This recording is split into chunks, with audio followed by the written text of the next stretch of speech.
દાયરા બધા સીતારામ રામ રામ રામ રામ. કારણ કે આવ્યા વરે અમે લીધો વરાકો પાછો. અમારા ગામમાં આ બધી મી વગાડના વિડીયામાં કહ્યું હતું કે 3 દિનનો મેળો હોય, પણ માં મેં દીધી નથી, બગડાટી બોલાવી દીધી. અમે ઓલી ધજા આરોહણનો કાર્યક્રમ હતો, દાંડિયા રાસ હતા, મણિયારો રાસ હતો, પણ એ બધું આ વરસાદની હિસાબે મેર હોલમાં રાખવામાં આવ્યું હતું. અમે થોડું ઘણું બધું ઉતાર્યું હતું કે હાંજે આપણે કૃષ્ણ જન્મ ઉતાર્યો ને પછી ભાંડળાની દેખાડીએ કે મૂળ દ્વારકામાં કૃષ્ણ જન્મ કેવો હોય. પણ એ દરમિયાન મેં એટલી રીક્યું નથી કે અમે કિમોરાનમાં નંદ બાવા નથી લઈને ગા વાળી ઉગાણ બુગાણ નહીં, રસ્તા બંધ, 3 દી 4 દી લાઇટ બંધ, ટાવરો બંધ, અસ્ત વ્યસ્ત કરી નાખ્યું બધું. આવો મેં બહુ ખતરનાક વરસાદ પડ્યો આ ફેરે, કે ઓલરેડી બધા ત્રાવું સરોવર ડીમું ભરેલ તો ઉતા અને પાછો ઉપરથી એટલે ધબડાટી બોલવી દીધી. એમ થોડુંક ઉતાર્યું, કદાચ આ વિડીયોમાં ટાઈમ મળી તો મૂક્યું તે આજે નવો વિડીયો લઈને મેં ભાંડેડાને મળીએ અને નવીન કંઈક આપણે દેખાડીએ. એટલે હર્ષદ માતાજી આપણી છે પોરબંદર રોડ ઉપર આવે. હર્ષદ માતાજી તો બધા ગાવ હોય, એટલે હર્ષદ માતાજીની મંદિરની બાજુમાંથી એક રસ્તો જાય દરિયાકાંઠે. આપણો જ એક વિડીયો હોય કોઈ અગાઉ જોયો હોય તો એમાં મેં દરિયાકાંઠે જ ટાઇટલ લખેલું, દરિયાકાંઠે એવું ટાઇટલ છે. એમાં એ વિડીયોમાં ન્યાનું છે શંકરનું એક મંદિર હતું દરિયાકાંઠે, ને ઘણો બધો વસ્તી હતી પહેલાં, પણ એ પેશ કદમી નાંતે હતું, સરકારે બધે હટાવ્યું અને ત્યાં એક વન બનાવવામાં આવ્યું, હરસિદ્ધિ વન. એટલે અમે આજ ત્યાંની મુલાકાત લેવાના હા, તે તમે મળે ઘાઈ રાજ્યોમાં આપણે નિરાતે એ વનને જોઈએ અને એક્સપ્લોર કરીએ. હરસિદ્ધિ વન નામ આપ્યું અને મુખ્યમંત્રી સાહેબ આવ્યા હતા, તે એનું લોકાર્પણ કર્યું. હજી શરૂઆત છે એટલે પણ આપણે જોઈએ તો આઈડિયા આવે છે. એટલે મેં ઘાઈ રાજ્યોમાં અને ખબર છે ને અમારો વિડીયો આવે એટલે સાપું આ હેઠ આવે બધી દબાવવાનું તમારે, લાયક ડિસ્કારેક ઓલું કમેન્ટ કેવું ગધેડામાં ભૂલજો. તમે ગધેડા કરો ને તો માણસોને ખબર પડે કે આ ભાઈ સ્ટેશન ચાલુ કર્યું અને આવા ખેલ નાખીને બેઠા. એટલે એ બાને તમને પણ 5 માણસ જોવે ને તો એ પૂઈને તમને જડે. હા, અને હમણાં કામ જડે પ્રોત્સાહન. એટલે મેં તો બને રહીજો અને આપણે જઈએ હરસિદ્ધિ વન.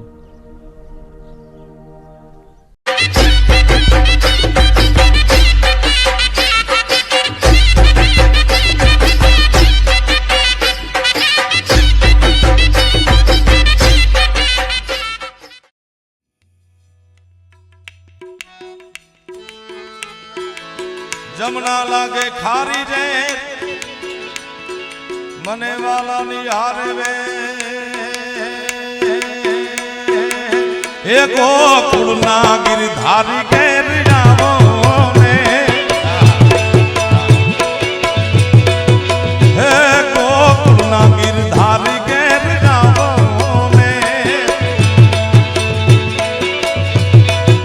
હે મારે એક સંદેશડો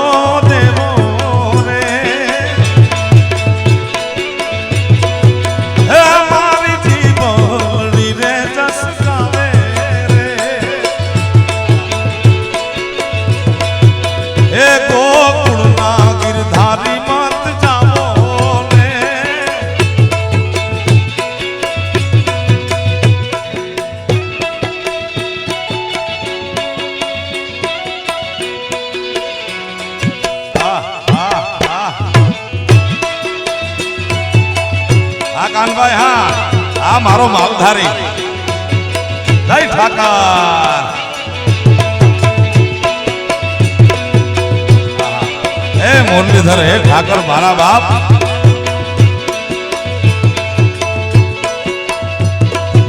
એ હું ને તું ઠાકર ભેળા ભેળા ભણતા એ તેદી કાળિયા હતા તુતા હાવ ઠોઠ. એ હું તો લખતો તારી નોટ, હું સુદામો ને તું શ્યામ શામળા લખતો તારી નોટ. એ મારે એક સંદેશ દેવો રે એ ગોકુળના ગિરધારી વે લજાવો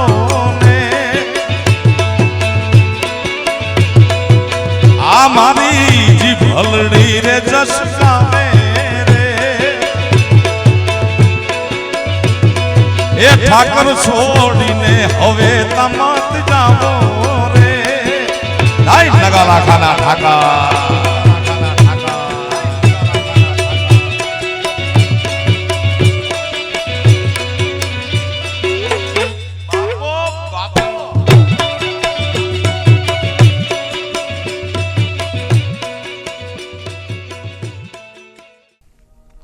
પોરબંદરથી આપણી દ્વારકા હાઈવે છે, એમાં રસ્તામાં એક તીર્થધામ એટલે કે હરસિદ્ધિ માતાજીનું મંદિર આવે, એને એક્ઝેક્ટ પાછળ એના પાછળના ભાગમાં એક વન છે. વન વિભાગ ગુજરાત રાજ્ય તરફથી આ વર્ષે જ એનું લોકાર્પણ કરવામાં આવ્યું અને મુખ્યમંત્રી શ્રી આવ્યા હતા અને આનું ઉદ્ઘાટન કર્યું. હરસિદ્ધિ વન તરીકે આ એક જગ્યા છે જે પ્રવાસીઓ માટે બહુ સરસ જગ્યા છે ને આપણે આજે એનું એક્સપ્લોર કરવાના હે કાં હે કેવી રીતના ઘણા બધા ઝાડવાઓ નવીન વાવ્યા હજી તો પ્રોસેસમાં છે, પણ છતાં આપણે આજે એક્સપ્લોર કરીએ અને આવો ભાઈ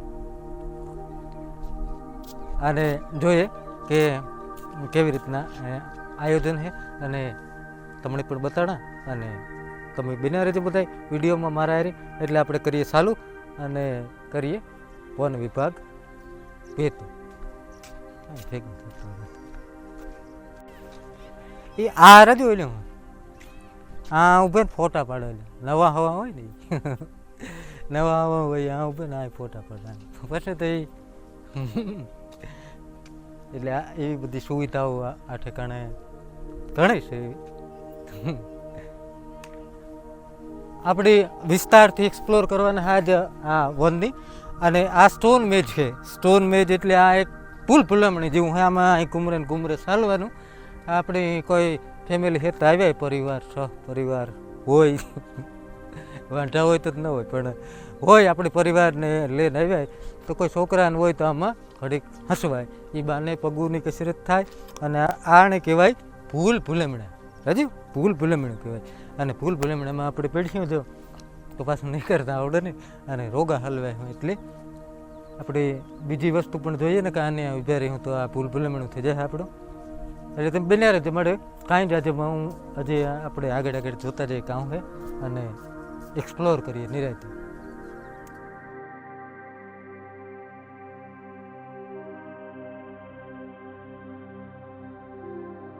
અમારે પાછળ દેખાય ને આવા દરિયાકાંઠે સનસેટ પોઈન્ટ છે ના, તમે બહેરને કોઈ નાસ્તો કે ભેગો લેવાય તો ખાઈ શકો અને સનસેટ પોઈન્ટ છે એટલે કે આથમ તો સૂરજ અને દરિયો ને બધું આથી તમે જોવે શકો. આ દરિયાકાંઠાનું છે. આ સાબર એવી રીતના હરેક વન્ય પ્રાણી આ એરિયામાં રાખેલ છે. આ સાબર કહેવાય. આના હિંગડા હોય ઝાડવાની દારી ન જાય ફૂટે કે હરણમાં ન હોય એવું. અને આ સાઈડ સાબર ને કોઈ સીતા ને એવું બધું ઘણું છે, હું તમને બતાડા બધું.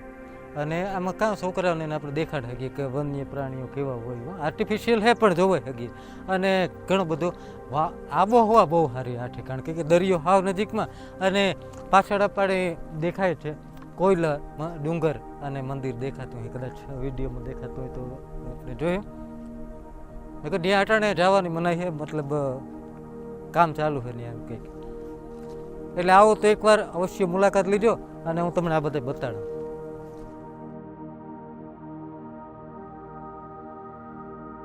હાલો પોરે છેડ્યો હતો અને દીપડો કહેવાય લખેલ છે આ કાયદેસર ને કે દીપડો કહેવાય. અમારા ગામમાં એક દે આવ્યો હતો મળે તો એક પાડળું ઉપાડે ગયો, પાડો હતો સારું અહીં જવાનું હોય ખાટી ચા પીવડાવેલી કે ભાઈ તું લઈ જા ગો. એટલે એ વન વિભાગ વાળા આવ્યા હતા પાંજરે પૂરેગા ને થોડાક દી પૂરતું નિરાશ, પણ એવા પ્રાણીઓ આપણે આ જંગલમાં હે છૂટા જોવા મળતા.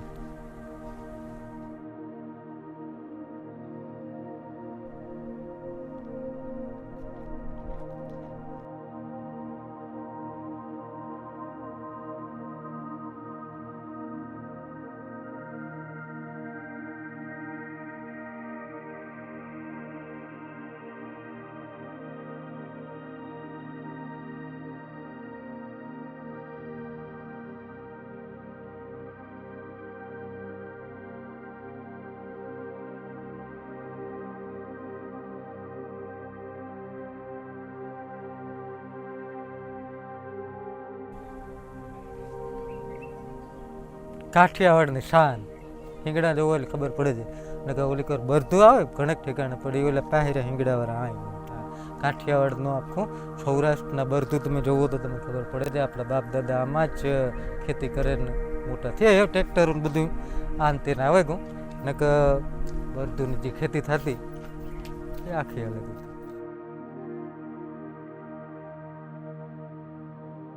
આ રાજુ ગાડું પેલાને કહેવાતું હતું કે ગાડું હવે ગામ ખેવ જવું એ કેવી કહેવાતી કોઈક જાડું માણસ કહીએ કાંક એવું ગાડું હવે ગામ ખેવ જવું.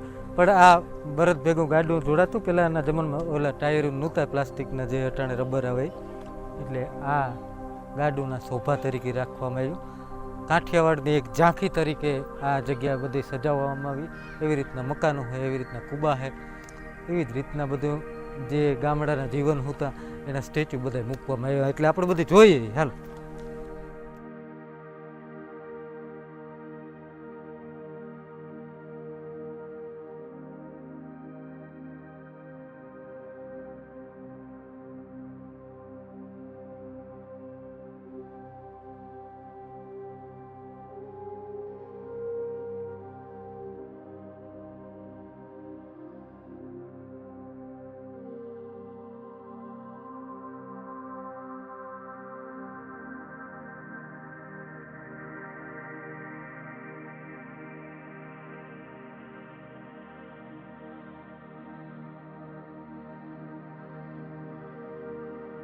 મહેર જ્ઞાતિને આન બાન અને શાન કહેવાય એવો મણિયારો આપણો જે પોશાક મણિયારો રાસ જે શૌર્ય રાસ છે એના પર સ્ટેચ્યુ મૂકવામાં આવ્યા. ફર્સ્ટ ક્લાસ ઊભી અવરી હવરી સાબકી લીએ હાથા ન લે શકે પણ એ પોઝ આપેલી.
બેવા હાટું સીટું ને એવું બધું આખા ગ્રાઉન્ડમાં રાખેલ છે અને ગ્રાસ નાખેલા છે, નવીન નવીન બધા ઝાડવા અને એવું બધું છે.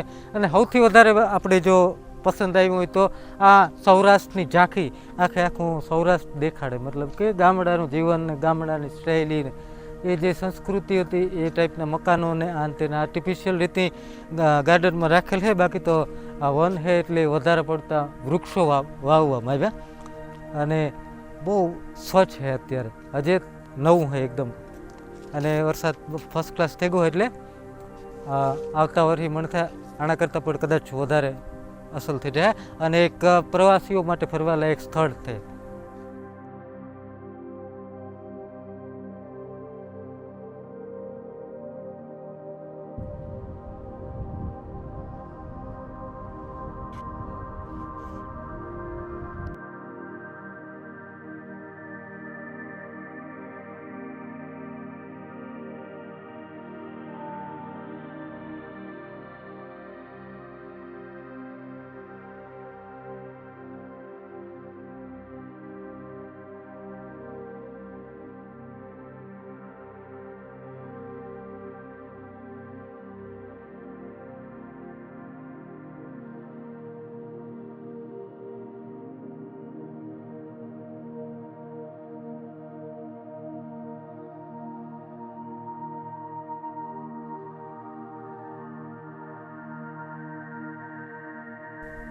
આ જગ્યાએ આખા આ ગાર્ડનનો મેપ આપેલો હોય.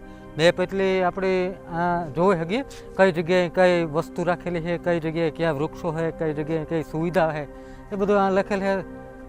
અને આથી તમે જોવો આગળ જઈ શકો ને કે સીધે સીધા જાઓ તો હાંજી ડૂકે નથી, કારણ કે ઘણી બધી વસ્તુ છે જોવાની, અને ઘણી બધી હજી ઓન પ્રોસેસ છે, જે મતલબ કામ ચાલુ છે, એટલે આ બધું મેપ છે.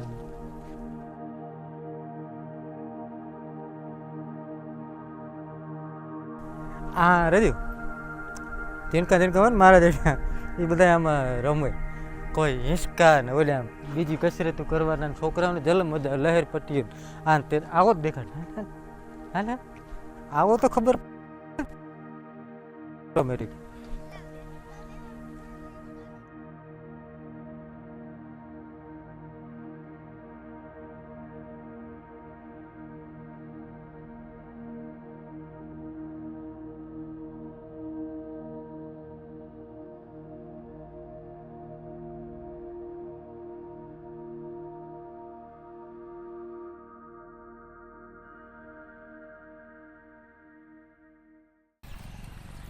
તો આજનો દી પૂરતું લગભગ આ થઈ ગયું, અને પાછું અમે એવું જ કંઈક નવીન લે અને તમારી સમક્ષ વરે પ્રગટ થાય.